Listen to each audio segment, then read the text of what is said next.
안녕하세요. 저는 지옥행 열차 티켓을 제 손으로 끊고 탈 뻔하다 그 입구에서 간신히 뒤돌아서 나온 30대 여자입니다. 아직도 그때 그 결혼을 했더라면 어떻게 됐을까 하고 상상하곤 하는데 그때마다 치가 다 떨릴 정도로 몸서리가 다 처집니다. 몸서리가 다 처질 만큼 치가 떨렸던 저의 파혼 과정 한번 들어보실래요? 저와 남자친구는 3년을 연애한 사이였어요. 남자친구는 34살, 전 29살. 결혼을 생각해야 하는 나이였던 것도 맞지만 남자친구와 결혼 결정을 하게 된 것은 오직 나이만은 아니었죠. 3년이란 시간 동안 제가 봤던 남자친구는 다정했고 밝았으며 한결같았어요. 훗날 이런 남자가 내 아이의 아빠가 된다면 더없이 좋겠다는 생각을 하는 순간들이 많았고 그런 생각들이 짙어질수록 결혼이라는 단어가 낯설지 않게 느껴졌습니다. 그런 저의 생각들이 얼마나 잘못된 생각이고 크나큰 착각인지 알게 된 것은 그리 멀지 않은 어느 날이었죠. 저와 남자친구는 결혼 약속과 함께 식을 올릴 시기까지 생각하고 있었어요. 하지만 결혼 이야기가 오갈 당시 예비 시부가 오랜 지병으로 인해 돌아가시는 바람에 결혼은 자연스럽게 1년이 미뤄지게 되었어요. 그렇게 시간이 흐르고 다시 결혼 이야기가 나오고 있었고 미뤄진 만큼 저흰 서두르기로 했죠. 남자친구는 외동이었는데 예비 시모는 장례식장에서 잠시 인사만 나눠봤을 뿐 제대로 만나 인사를 나눈 적이 없었어요. 상견례를 하기 전 한번 뵙기는 해야 한다는 생각은 가지고 있었는데 그 기회는 생각보다 빨리 찾아왔습니다. 본격적인 결혼 이야기가 오가면서 진지하게 현실적인 부분에 대해 이야기를 나눴어요. 그간 두루뭉술하게 이야기를 나눈 적은 있었지만 이토록 하나부터 열까지 각 잡고 이야기를 나눠본 것은 처음이라 묘한 긴장감이 다 들더군요. 그렇게 시작된 이야기는 가장 중요한 집부터 시작됐어요. 자기랑 나랑 가진 돈으로 집은 어느 정도 해결되지 않을까? 물론 대출은 조금 껴야겠지만 이 정도 대출은 둘이 갚으면 금방일 것 같은데 어때? 괜찮긴 한데 사실은 우리 엄마가 신혼집으로 미리 마련한 집이 있다고 하시더라고. 자기만 괜찮다면 거기는 어때? 아, 정말? 집을 사서 오라는 것도 아니고 사두신 집이 있다는데 뭘 물어. 그냥 감사합니다 하고 들어가서 살면 되지. 그러면 내가 가정가구 마련하면 되지? 남는 돈은 어머니 드리든가 하자. 그러면 일단 집부터 좀 봐야겠네. 분위기도 좀 봐야 하고. 수리할 곳이나 인테리어 필요한 곳 있으면 미리미리 해야 하니까. 아무래도 그렇겠지. 그러면 내가 엄마한테 정확한 위치 물어볼게. 사실 나도 자세히 못 들어서 정확한 위치는 몰라서 말이야. 응. 그러면 저녁에 연락해줘. 그렇게 저흰 집은 미뤄두고 다른 이야기를 나누며 의견을 조율해갔고 생각보다 그 과정은 순조로웠어요. 결혼이 미뤄진 1년 동안 알게 모르게 나눴던 이야기들이 있어서도 그랬고 웬만한 부분은 모두 저에게 맞춰주려 남자친구가 노력한 덕분도 있었죠. 만족스러운 대화를 끝내고 집으로 돌아와 있으니 남자친구에게 연락이 왔고 돌아오는 주말에 예비 시모와 함께 집을 보러 가자더군요. 그렇게 약속된 주말이 왔고 만나기로 한 카페로 갔더니 오기로 한 남자친구는 보이지 않고 남자친구와 똑 닮은 예비 시모만 절 기다리고 있더군요. 어찌나 닮았는지 한 번도 본 적이 없던 예비 시모를 한눈에 알아봤고 예비 시모 역시 저를 사진으로 많이 봤던 터라 저를 보며 미소를 지어 보이더군요. 그렇게 저흰 헤매는 일 없이 서로를 마주하게 되었고 남자친구도 없이 예비 시모와 본격적인 인사를 나누게 되었어요.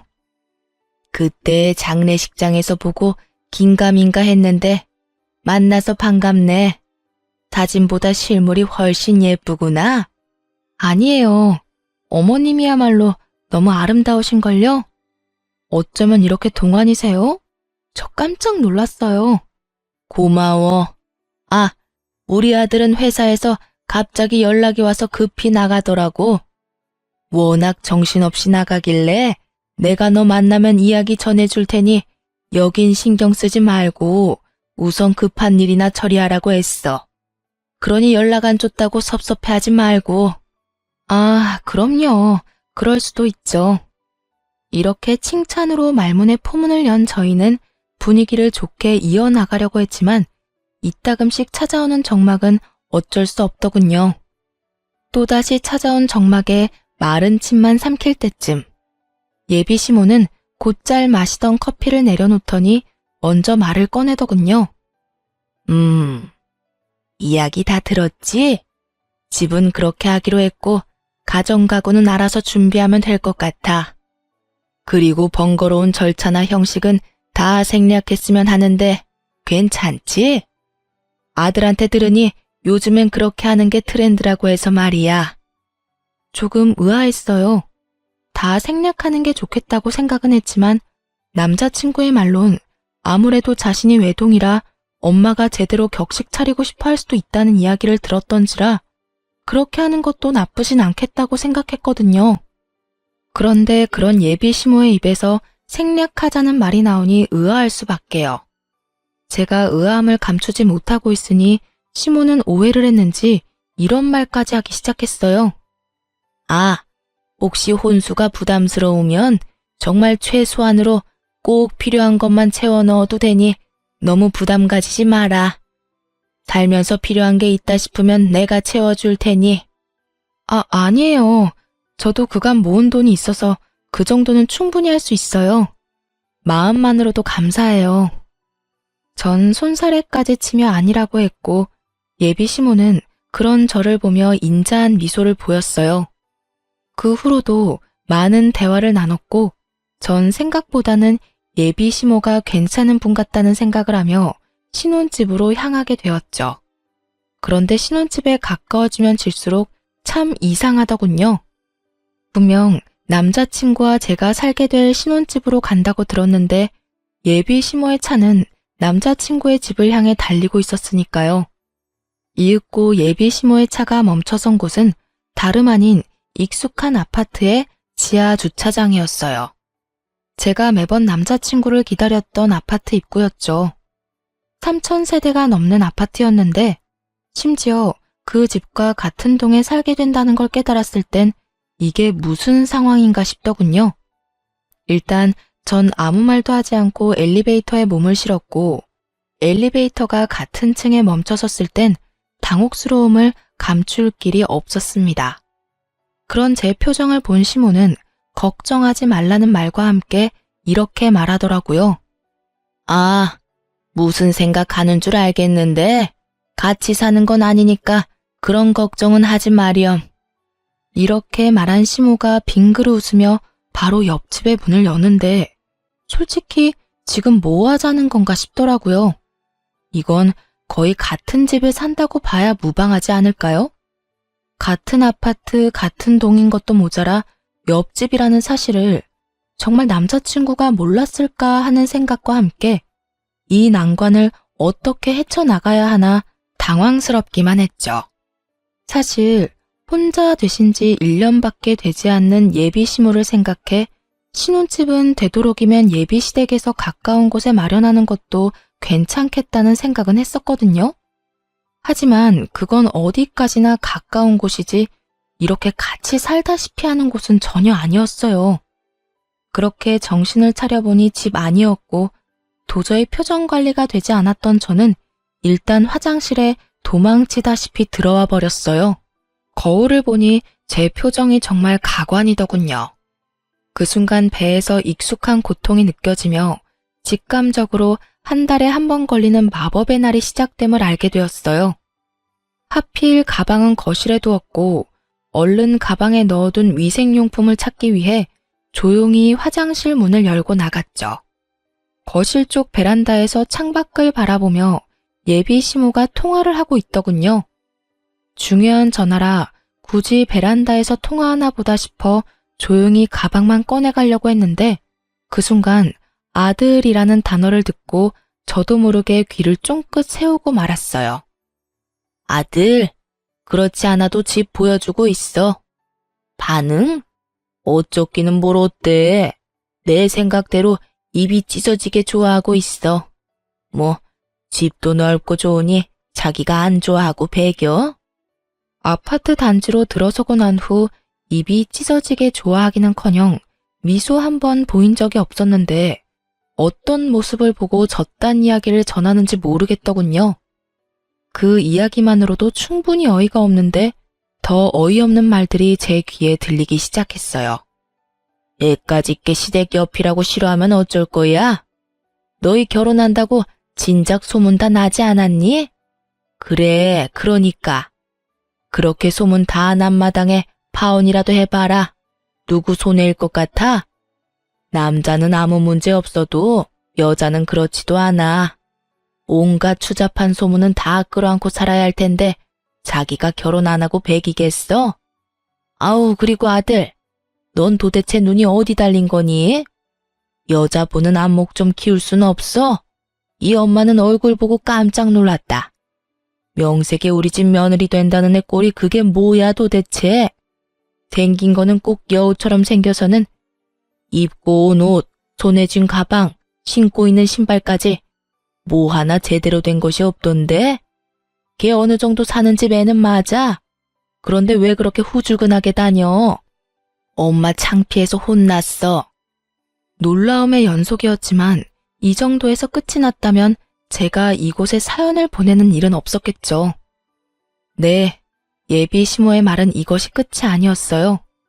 입이 제대로 풀린 시모는 가쁜 숨을 고르더니 또다시 한바탕 쏟아내기 시작하더군요. 네가 좋다고 하니 일단 결혼은 허락하는데 1, 2년 여기서 살다가 합가하겠다고 한 약속 잊지 마라. 그때 되면 내가 무슨 이유를 갖다 붙여서라도 합가시킬 거니. 저의 꼴을 보아하니 훗날 태어날 우리 손주 교육이나 제대로 시키겠나 싶어서 그래. 그것뿐이겠니? 우리 손주도 자기처럼 없어 보이게 입히고 키울 거 아니야. 내가 그 꼴을 어떻게 보니? 그러니 너도 그런 줄 알고 그때 가서 군말할 생각도 하지 마. 일단 네 말대로 맨몸으로 와도 아무 상관없다는 식으로 말도 흘렸고 분위기도 좋게 만들어놨으니 결혼해서 저 물건 꽉 잡고 산다는 약속이나 지켜. 아, 그리고 내가 어떤 시집살이를 시키든 상관하지 않겠다는 약속도 잊지 마려무나. 그 약속 믿고 결혼 허락한 거니까. 휘몰아치는 말들을 들으며 전 어찌해야 할 바를 몰랐고 정신을 차려보니 예비 시모와 헤어지고 저의 집 제 방이더군요. 전 이해가 되지 않았어요. 제가 무슨 잘못을 했다고 저를 그리 미워하는 건지. 아니, 애초에 장례식장에서의 그 짧은 만남을 제외하곤 인사한 건 오늘이 처음이었는데 제 모든 것이 싫다고 할 만큼 미움받을 틈이 있었나 싶더군요. 전 곱씹고 또 곱씹어도 저에겐 어떤 잘못도 없었고 생각하고 또 생각해도 이건 아니라는 생각이 강하게 들었어요. 그렇게 한참을 생각에 잠겨 있는데 엄마가 조심스럽게 제 방으로 들어오더라고요. 걱정이 가득한 표정의 엄마. 당연했어요.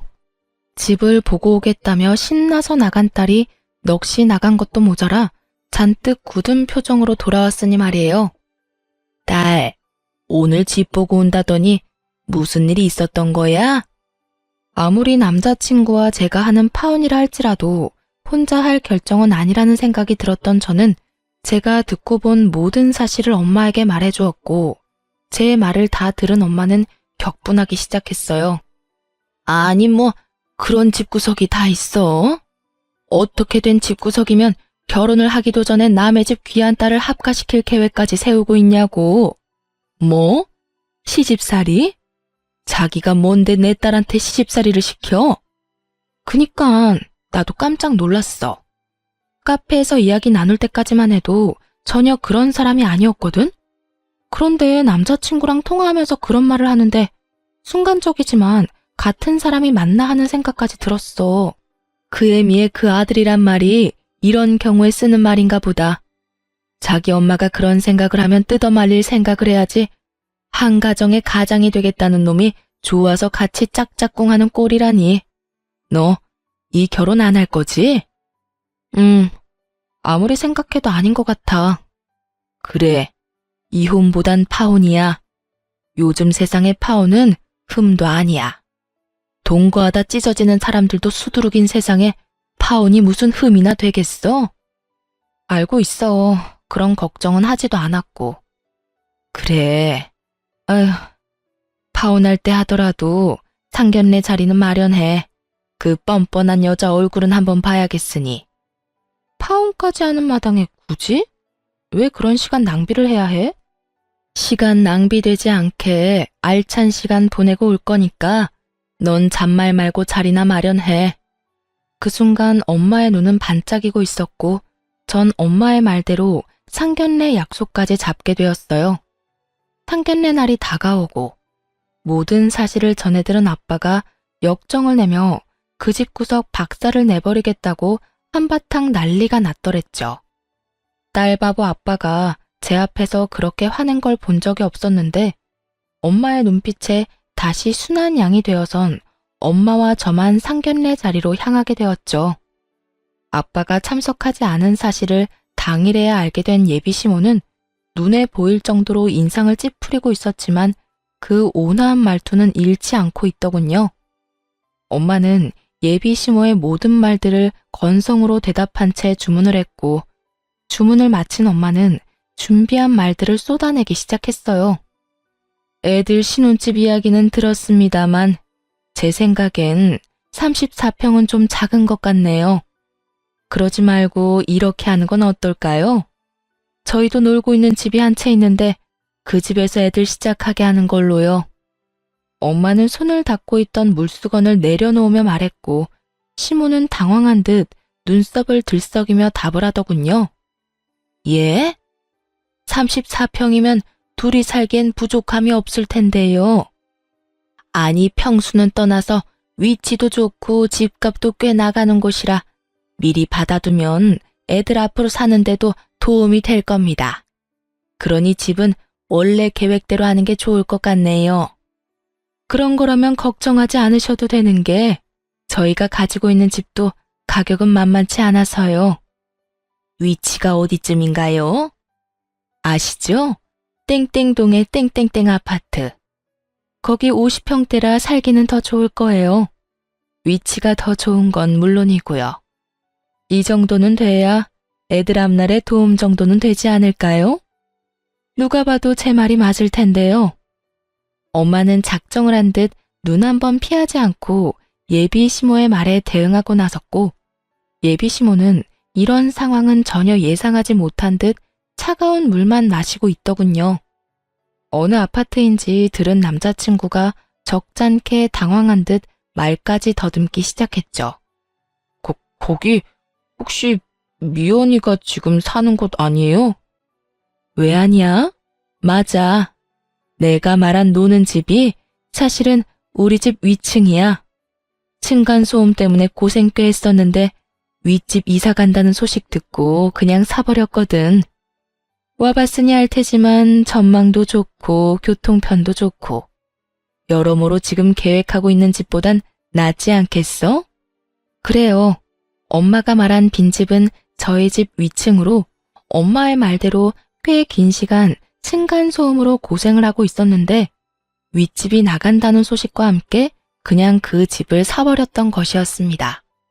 그 당시 집에 여윳돈이 있기도 했고 그땐 집값이 지금처럼 비싸진 않았던 터라 부담이 되긴 했어도 큰 고민 없이 내린 결정이었죠. 그 뒤론 세입자를 가려가며 받고 있었고요. 엄마의 말이 끝나자 남자친구는 다시 입을 다물어 버렸고 예비 시모는 목에 핏대까지 세우며 엄마에게 따지고 들더라고요. 그건 완전 처가살이와 마찬가지 아닌가요? 제 아들이 뭐가 모자라서 처가살이를 해야 하는 건가요? 왜 우리 귀한 외동아들이 처가살이를 해야 하냐고요? 목에 핏대까지 세우며 노발대발하는 예비 시모와는 달리 엄마는 무서울 정도로 평정심을 유지하며 말을 했어요. 자식이 하나든 둘이든 기약인 매 한 가지인데 왜 우리 딸은 그딴 집에서 살게 하려고 했나요? 시집살이나 다름없는 그딴 집에서 말이지요. 엄마의 말에 예비 시모는 코웃음을 치며 이렇게 말하더군요. 그거야 남자하고 여자하고 같나요? 여자는 시집 오면 죽어서도 시댁 귀신인데 당연히 시댁 가까이 있어야 하는 거 아닌가요? 그리고 양가 부모님 다 계시는 그쪽 상황과는 달리 전 작년에 애 아빠도 떠나보내고 저 혼잔데 그 정도 욕심 정도는 좋게 봐주실 수도 있잖아요. 예비 시모는 말이 끝나자 남자친구는 머리를 긁적이며 자기 엄마 편을 들고 나서더라고요. 그래요, 장모님. 아버지 돌아가신 지도 얼마 안 돼서 한동안은 제가 가까이에서 지내고 싶어요. 그러니 조금만 이해 부탁드립니다. 제가 장모님 소중한 딸 귀히 여기고 아끼며 잘 살겠습니다. 귀히 여긴다는 말을 듣고 있는데 저도 모르게 피식 웃음이 터져나오고 말았어요. 귀히 여겨? 한동안? 너는 한동안이 한평생이야? 1, 2년만 살다가 너희 집으로 합가할 거란 말은 왜 쏙 빼? 내가 싫든 좋든 무조건 합가할 계획까지 다 세웠잖아. 그게 무슨 말이야? 합가라니. 그런 계획은 세운 적도 없고 생각해 본 적도 없어. 뻔히 다 알고 있는데 절대 아니라고 발뺌을 해대는 남자친구를 향해 무서운 표정을 한 엄마가 또박또박 큰 소리로 말했어요. 절대 아니라고 하니 우리가 말하는 집에 들어와서 살아도 상관없지. 사돈 될 집이나 남편 될 놈이나 하고 있는 꼴을 보니 내가 안 되겠다 싶어서 그래. 가진 건 쥐뿔도 없으면서 거치장 하는 데만 정신이 팔려서는 내가 딱 보아하니 지방 거덜내는 건 시간 문제일 것 같아서 그래. 아, 그리고 앞으로 태어날 손주도 걱정이지. 그딴 집에서 애 교육이나 똑바로 하겠어? 아무래도 걱정되어서 내가 옆에다 끼고 키워야지 원. 둘은 익숙한 말을 그대로 돌려받은 후에야 비로소 그때 제가 듣고 있었던 걸 눈치챘더라고요. 남자친구는 안절부절 못하고 제 눈치를 살피는 반면 시모는 붉어진 얼굴로 저를 쏘아보며 묻더군요. 다 들었던 거니? 네, 공교롭게도 다 들어버렸네요. 시집살이를 호되게 시킨다는 말까지 다 들어버렸는데 어쩌죠? 전 추호도 그 호되다는 시집살이를 당해줄 생각 따위는 없어서요.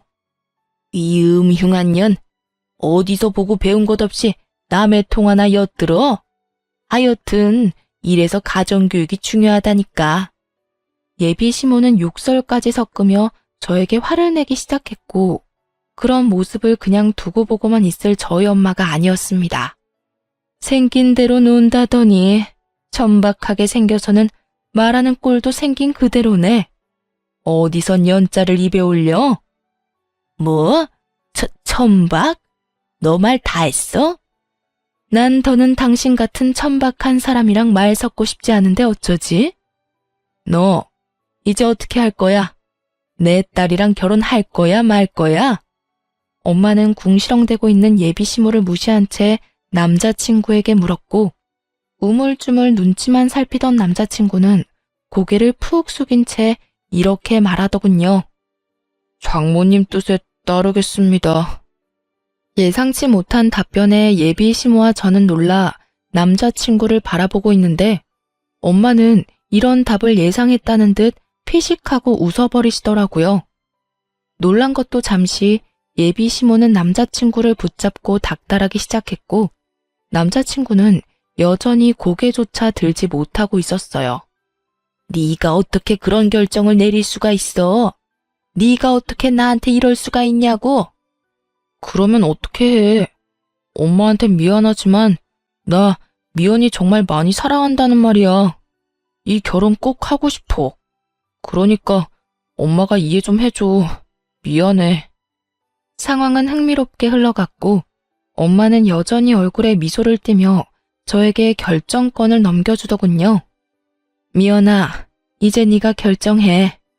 네 남자친구는 자기 엄마를 등지는 한이 있어도 너랑 결혼은 하겠다는데 넌 어떻게 하고 싶어? 그제야 엄마의 알찬 시간을 보내게 해주겠다는 말이 이해가 되며 제 얼굴에도 미소가 걸리더군요. 전 엄마와 마찬가지로 얼굴에 미소를 띠며 주저없이 대답했어요. 파혼하고 싶어. 난 저 인간이랑 결혼할 생각 전혀 없어. 내가 미쳤어? 지옥길이 분명한데. 알면서도 발을 담그게? 진심이었습니다.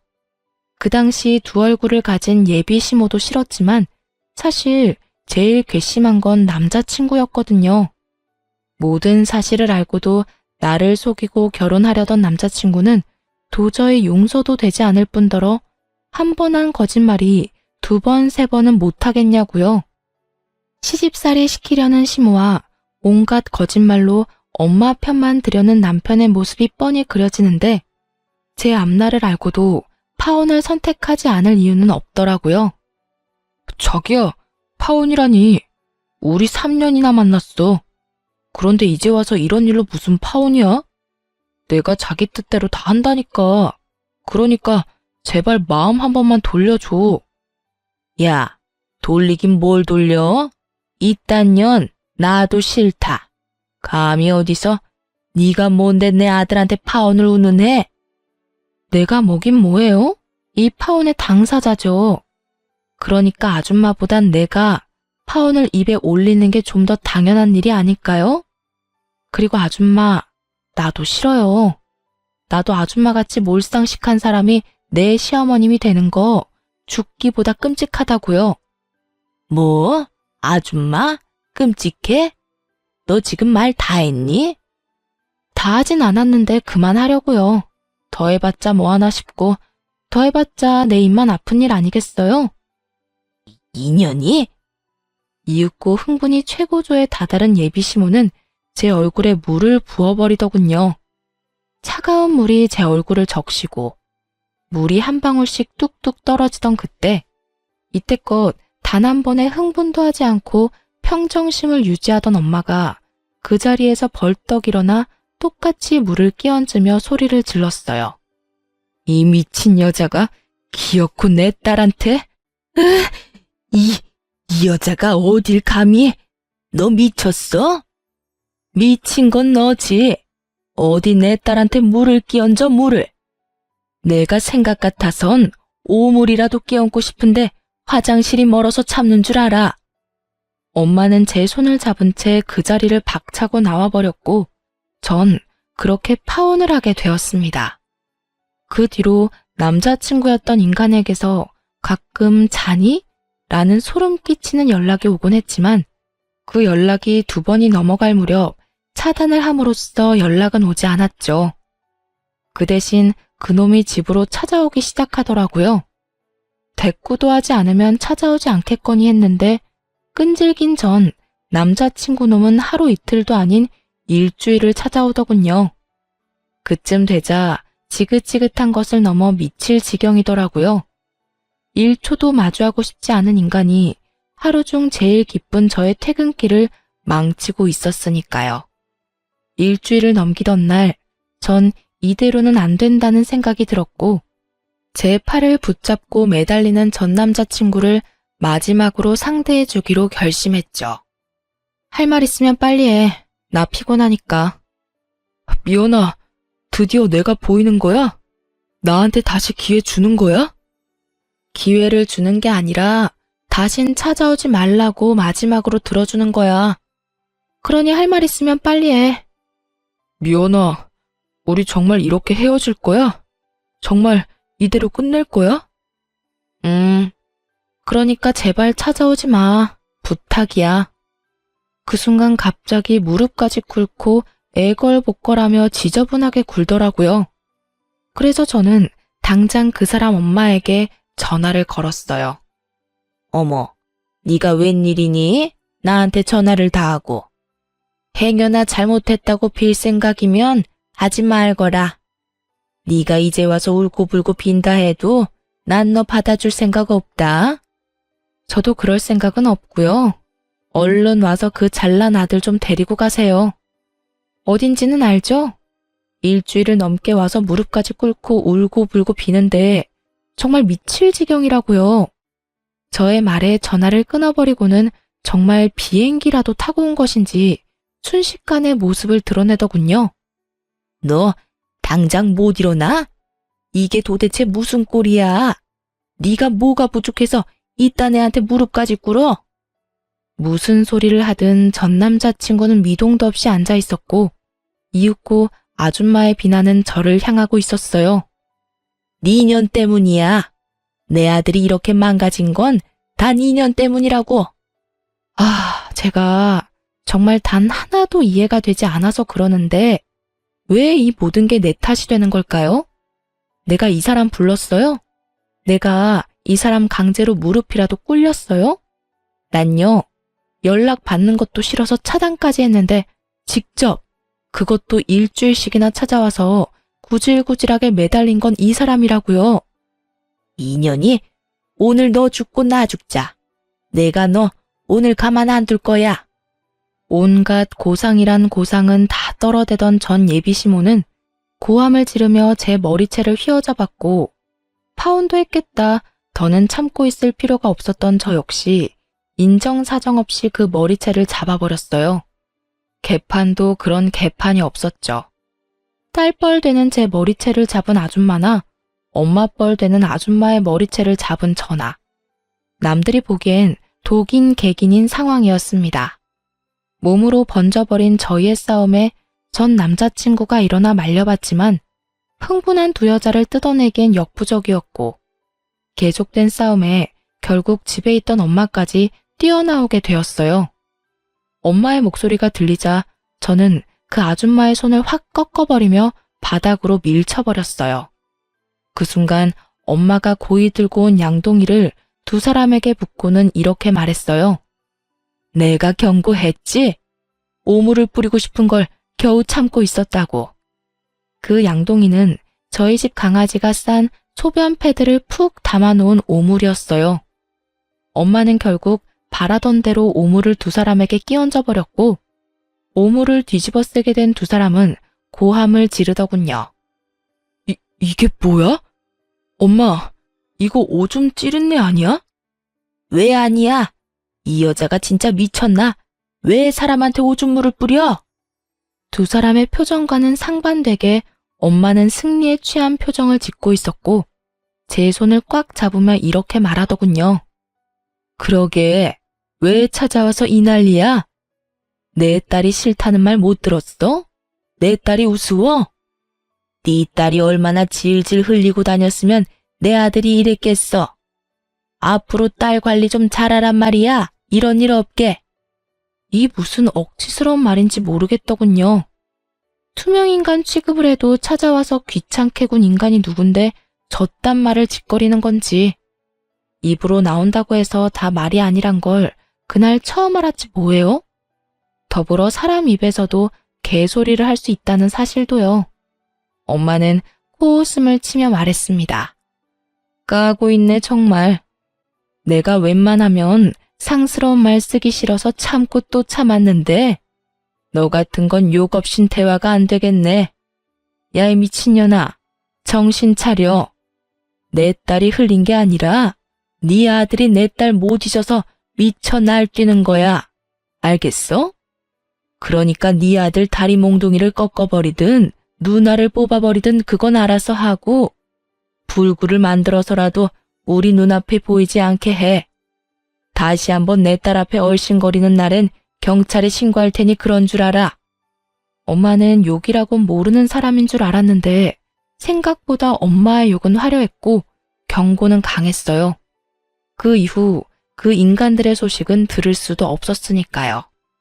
그렇게 5년이란 시간이 흘렀어요. 그동안 저는 좋은 사람을 만나 결혼도 하고 이제 300일이 되어가는 딸을 키우며 그 누구보다 행복하게 살아가고 있었어요. 그런데 얼마 전 딸이 감기에 걸려 동네 인기 있는 소아과에 딸과 함께 방문하게 되었어요. 진료를 기다리며 딸을 보고 있는데 소아과 문이 열리더니 익숙한 두 사람이 들어오더군요. 네, 맞습니다. 익숙한 두 사람은 5년 전 시모가 될 뻔했던 여자와 남편이 될 뻔했던 남자였어요. 두 사람은 100일이 갓 넘어 보이는 아기와 함께였는데 표정이 좋아 보이진 않더라고요. 사실 지금의 남편과 결혼할 때 딱 한 가지 고민이 있었어요. 그 사람이 신혼집으로 본인이 살던 집에서 시작하자고 말했는데 하필이면 예전 제 시댁이 될 뻔했던 집과 정말 가까웠거든요. 하지만 설마 마주칠까 하는 마음이 있기도 했고 마주친다 한들 이미 끝난 사이인데 무슨 상관이냐 싶어 고민 끝에 그냥 살기로 한 것이었는데 다른 곳도 아닌 소아과에서 마주칠 줄은 꿈에도 몰랐던 거죠. 두 사람은 저를 발견하지 못한 듯 서로에게 언성을 높이며 대화를 하고 있더라고요. 이게 뭐야? 일도 제대로 못하고. 이게 다 엄마 때문이야. 이게 왜 또 내 탓이야? 엄마 말처럼 멍청한 애 찾아서 결혼했으면 잘해주기라도 했어야지. 설득하는 것도 아니고 강제로. 그것도 애 낳자마자 합가라니 나 같아도 싫겠다고. 거기에다 출산한다고 몸도 성치 않는 사람 그렇게 쥐잡듯이 잡으니 걔가 안 도망가고 버텨? 나라고 그럴 줄 알았겠니? 애도 낳았겠다. 애 위해서라도 참고 살 줄 알았더니 그리고 말은 바로 해라. 멍청하기는. 멍청한 애가 이혼할 때 위자료를 그렇게나 뜯어간다니? 애도 딱 주고 가는 거 봐. 보통 내기가 아니라고. 넌 어떻게 그딴 애를 데리고 와서는 아휴, 너 때문에 이 나이에 이게 무슨 고생이야? 누구 탓을 하는 거야 지금? 좋은 베이비시터 구하면 뭐하냐고. 들어오는 족족 엄마가 구박을 그리 해대는데 누가 버텨? 이제 소문 쫙 나서 웬만큼 돈 올려준다고 해도 안 온다고 하더라. 어떻게 할 거야? 이야기를 들어보니 어디서 머릿속이 새하얀 여자를 낳까 결혼도 하고 아기까지 낳았지만 아기를 출산함과 동시에 애까지 낳았는데 자기가 어쩌겠냐는 무지한 생각을 했던 아줌마가 예전 저에게 하려고 한 것처럼 합가를 반강제로 밀어붙인 거였죠. 산후조리도 제대로 하지 않은 여자에게 모진 시집살이를 시켰고 그걸 견디지 못한 여자는 자식이고 뭐고 이혼 소송으로 위자료만 잔뜩 챙겨갔다더군요. 오죽했으면 자기 배 아파서 낳은 생떼 같은 자식을 버리고 도망갔을까 하는 생각도 들더라고요. 제가 보기엔 누구 하나 잘난 사람이 없는데 뭘 그리 따지는 것인지 이해가 되지 않기도 했고요. 병원 안에서 조용히 대화를 엿듣는 다른 엄마들도 같은 생각인지 저마다 곱지 않은 눈초리로 두 사람을 훑고 있더라고요. 그렇게 주변의 시선 따윈 신경 쓰지 않고 열심히 열을 올리며 서로의 탓으로 돌리던 순간 전 남자친구의 눈과 딱 마주쳐버렸고 피하기엔 늦은 상황이 되어버렸습니다. 꼴에 결혼은 했나 보네. 쟤 하고 있는 꼴을 봐라. 너 그때 엄마 버리고 쟤하고 결혼해서 봐라. 네가 지금 어떤 꼴로 살고 있을지 안 봐도 뻔해. 예전엔 저 정도는 아니었는데 좀 그렇긴 하네. 그땐 네 눈에 콩깍지가 씌었었고 거봐, 엄마 말 듣기 잘했지? 꼴값이지도 않더라고요. 자식 아파 수학과 가는데 집에 있는 비싼 옷 갖춰 입고 가는 게 더 웃긴 거 아닌가요? 그리고 저요, 꼴이라고 불릴 만큼 허름한 행색도 아니었어요. 그저 이름난 브랜드 옷이 아닌 예전부터 그러했듯 품질 좋고 가격도 착한 그런 옷을 입고 있었어요. 보기에 싸구려 같은 옷도 아니었고요. 거기에다 상견례를 할 당시 꼴 같지도 않게 온몸에 명품을 휘두르며 자랑질하던 그쪽 집보다 낭비하지 않고 지내는 저희 집이 재산으로 보나 뭐로 보나 잘 산다는 것을 알았을 텐데 누가 누구 보고 꼴을 운운하는 것인지 이해가 되지 않더라고요.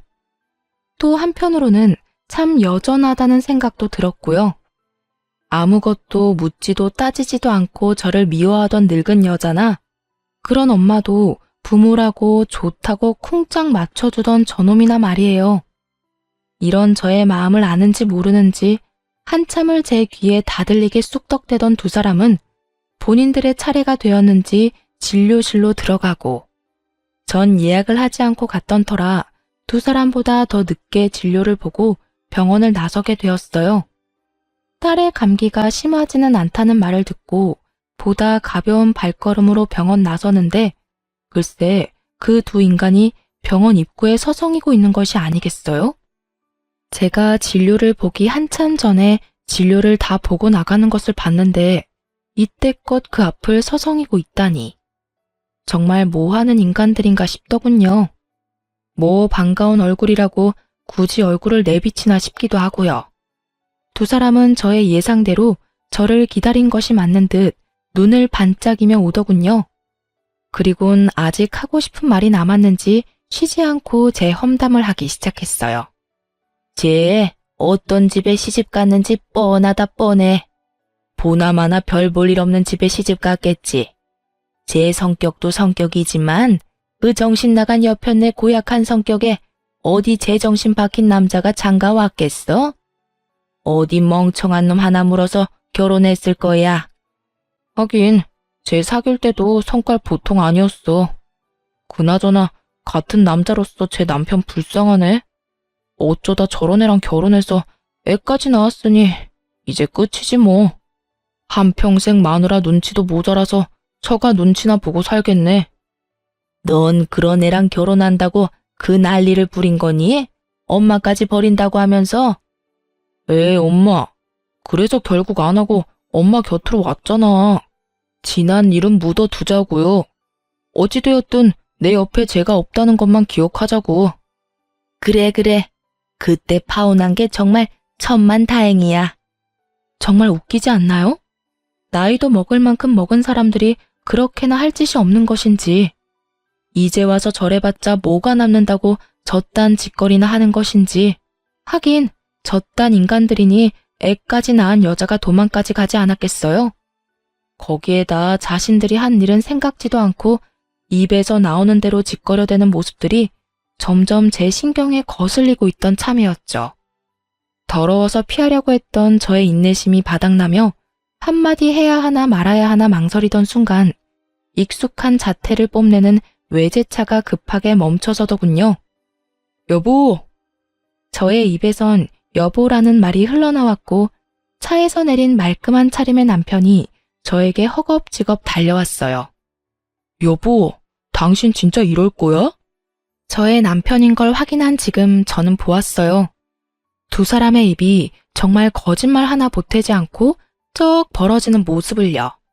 어느새 차에서 내린 남편은 걱정스러운 눈빛으로 제 앞에 서 있었고 저는 출근한 사람이 여기 왜 있나 싶었어요. 응? 내가 뭘? 무슨 일 있어? 여긴 어떻게 왔어? 무슨 일 있지? 병원 갈 거면 나한테 말하라고 했잖아. 내가 같이 간다고. 왜 혼자 왔어? 병원이 천리말리 있는 것도 아니고 걸어서 충분히 올 수 있으니까 그냥 왔지. 그나저나 당신 오늘 이혼 상담 있다고 하지 않았어? 중요한 분이라고 준비 오래 했었잖아. 그건 어떻게 하고 여길 와? 지금 그깟 클라이언트가 중요해? 우리 집 두 여자가 나도 없이 병원에 갔다는데 어쩐지 장모님한테 전화드리고 싶더라니. 장모님한테 당신 병원 갔다는 말 듣자마자 상담 다 미루고 왔어. 네, 제 남편은 보시다시피 팔불출이고 꽤 능력 있는 변호사예요.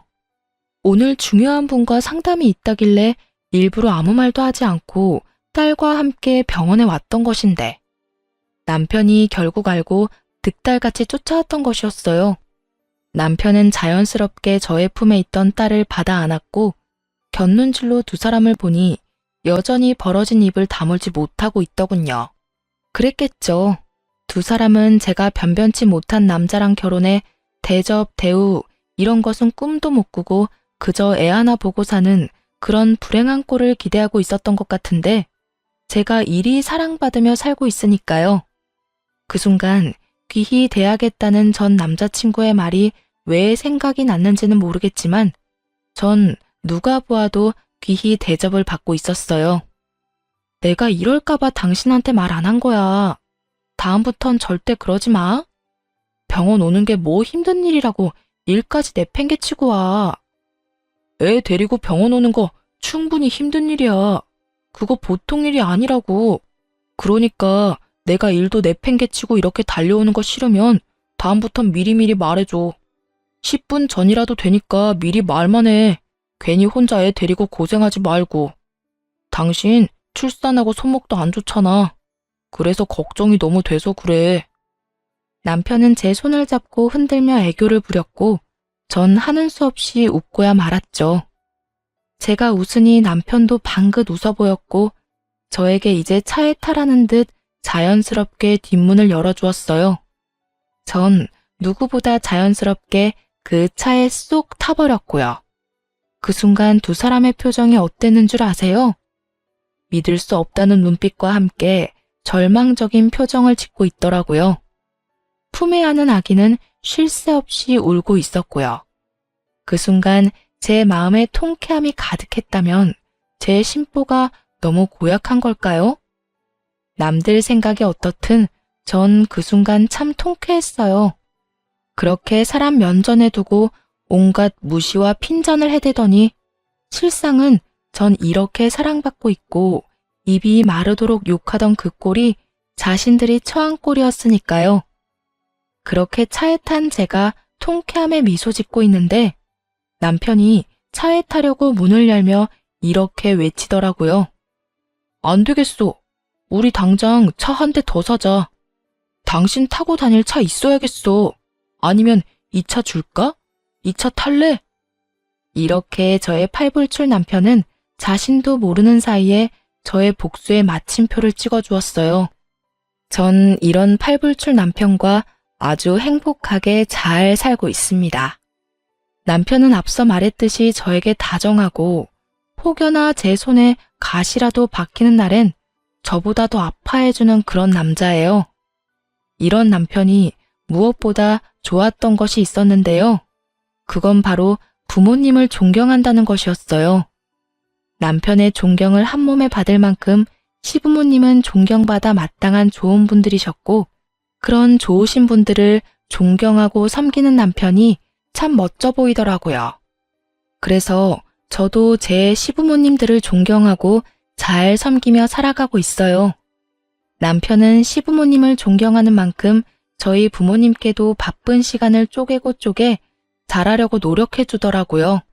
가끔 저러다 잘못되겠다는 생각이 들 정도로 하루 24시간을 참 바쁘게 사는 사람인데 그런 사람이 저희 부모님까지 잘 챙겨주니 진심으로 고맙다는 마음이 들더군요. 저야말로 정말 똥차 가고 나면 벤츠 온다는 바람직한 예가 아닐까 싶네요. 근래엔 1년에 한 번씩은 시부모님과 친정 부모님을 모시고 여행을 다니곤 하는데 이 행복이 영원했으면 좋겠다라는 생각이 들 정도로 행복해요. 혹시나 저처럼 결혼을 앞두고 이건 아니라는 생각으로 결혼을 망설이고 계신 분들께 말씀드리고 싶어요. 모든 사람이 나와 퍼즐 맞추듯 맞춰질 순 없더라도 최소한 나와 맞춰지려고 노력은 해야 답이 있지 않겠어요? 전 도저히 맞춰지지 않는 사람이 시어머니가 될 뻔했던 사람이고 그렇기에 파혼을 하고 지금껏 이 선택을 후회하지 않습니다. 해볼 때까지 해봐야 후회가 없다는 말도 있던데 그 말도 틀린 말도 아니죠. 하지만 저처럼 굳이 구렁텅이란 걸 뻔히 알면서 내 발 더럽혀가면서까지 그 구렁텅이에 발을 담가볼 필요가 있을까요? 선택은 그 갈림길에 서 있는 분들의 몫이겠지만 저로서는 고개가 내저어지네요. 하여튼 모든 분들이 현명한 선택을 하시길 바라며 저의 긴 사연 들어주신 모든 분 감사합니다. 좋은 하루 되세요.